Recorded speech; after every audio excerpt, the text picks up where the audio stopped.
নমস্কাৰ বন্ধুসকল, স্বাগতম জনাইছোঁ মই আপোনালোকক মোৰ ইউটিউব চেনেললৈ।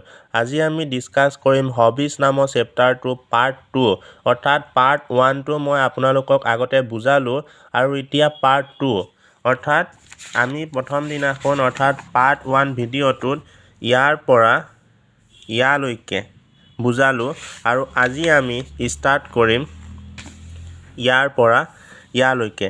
এনেকৈ আমি পাৰ্ট 1, পাৰ্ট 2, পাৰ্ট 3 এনেকৈ কৰি আপোনালোকক স্পষ্টকৈ ভালদৰে তন্নতন্নকৈ বুজাবলৈ চেষ্টা কৰিম। গতিকে পলম নকৰি আহক আমি আজি ভিডিঅ'টো আৰম্ভ কৰোঁ। ইয়াত আছে there are many kinds of hobbies. হবিজৰ বিভিন্ন প্ৰকাৰ আছে বা ভাগ আছে। Some are indoor activities and some are outdoor activities. কিছুমান আভ্যন্তৰীণ কাৰ্যাৱলী আৰু কিছুমান বাহ্যিক কাৰ্যাৱলী। Collecting stamp and coins, listening to music and reading books are indoor activities. এই সকলোবিলাক হৈছে একোটা আভ্যন্তৰীণ কাৰ্যাৱলী। Gardening, travelling, swimming, trekking, photography are outdoor activities. এই সকলোবিলাক হৈছে একোটা বাহ্যিক কাৰ্যাৱলী। এইখিনিতে প্ৰশ্ন এটা হ'ব, কিন্তু এতিয়া বাহ্যিক আৰু আভ্যন্তৰীণ কাৰ্যাৱলীবিলাক কি বা দুটা বাহ্যিক কাৰ্যাৱলীৰ নাম লিখা বা দুটা আভ্যন্তৰীণ কাৰ্যাৱলীৰ নাম লিখা। যদি তোমাক ইনডোৰ এক্টিভিটি বুলি লিখিব আহে পৰীক্ষাত, তেতিয়াহ'লে তুমি এই ওপৰত থকা পইণ্ট 1, পইণ্ট 2, পইণ্ট 3 এনেকৈ ভাগ কৰি লিখি দিবা, তেতিয়াহে নম্বৰটো পাবা। আৰু পিছৰ যদি দিয়ে আউটডোৰ এক্টিভিটিছৰ নাম কিছুমান, তেতিয়াহ'লে তুমি ট্ৰেভেলিং, গাৰ্ডেনিং, ছুইমিং, ট্ৰেকিং এই ইত্যাদিবিলাক নম্বৰ 1, নম্বৰ 2, নম্বৰ 3, নম্বৰ 4 এনেকৈ পইণ্ট কৰি লিখি দিবা। তেতিয়াহে 4 নম্বৰ থাকিলে 4 নম্বৰ আৰু 2 নম্বৰ থাকিলে 2 নম্বৰলৈ পাবলৈ সক্ষম হ'বা। আৰু মাষ্টৰক যিহেতু টিচাৰজনক অলপমান এট্ৰেক্টিভ কৰিব লাগে, মানে বহীখন তোমাৰ নিজৰ এট্ৰেক্টিভ কৰি তুলিলেহে মাষ্টৰৰ মনটো তোমাৰ ফালে আকৰ্ষিত হ'ব বা বহীখনৰ ফালে আকৰ্ষিত হ'ব। গতিকে ভালদৰে পইণ্ট আউট কৰি লিখিলে মাষ্টৰজনেও বুজিবলৈ পঢ়িবলৈ সুবিধাজনক হ'ব। গতিকে playing and painting R both indoor and outdoor activities. খেলা আৰু ছবি অঁকাটো হৈছে আভ্যন্তৰীণ আৰু বাহ্যিক কাৰ্যাৱলী। এইটো ইম্পৰ্টেণ্ট প্ৰশ্ন। Hair R a few hobbies of চাম আৱাৰ ক্লাছমেট। আমাৰ ক্লাছমেটৰ, আমাৰ শ্ৰেণীকোঠাৰ কিছুমান লগৰৰ মানে আমাৰ শ্ৰেণীকোঠাত থকা বন্ধুবৰ্গবিলাকৰ কিছুমান hobbies.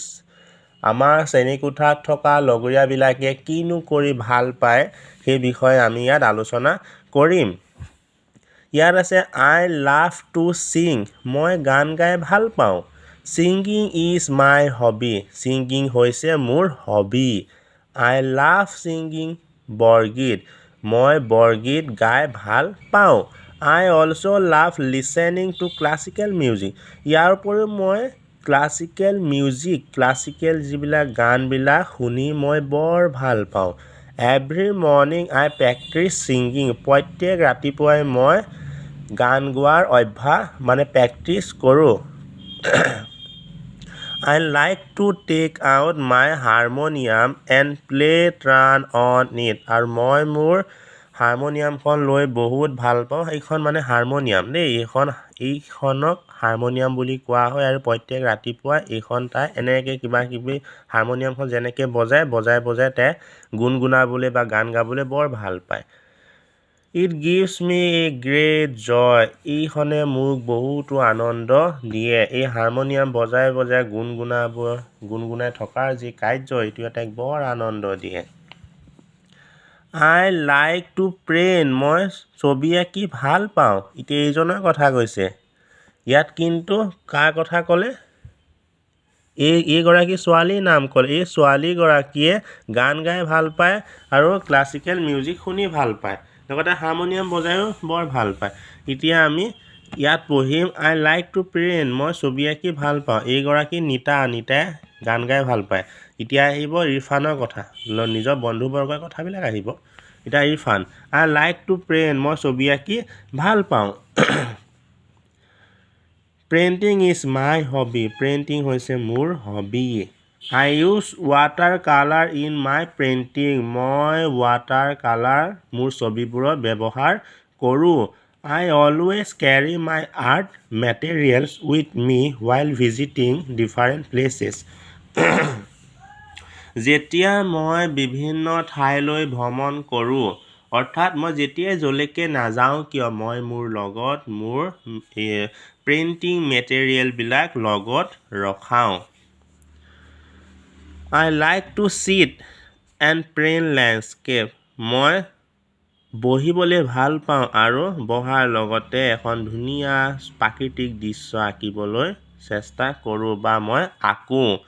When I am lonely and bored, I take out my paint box and brush and keep myself busy.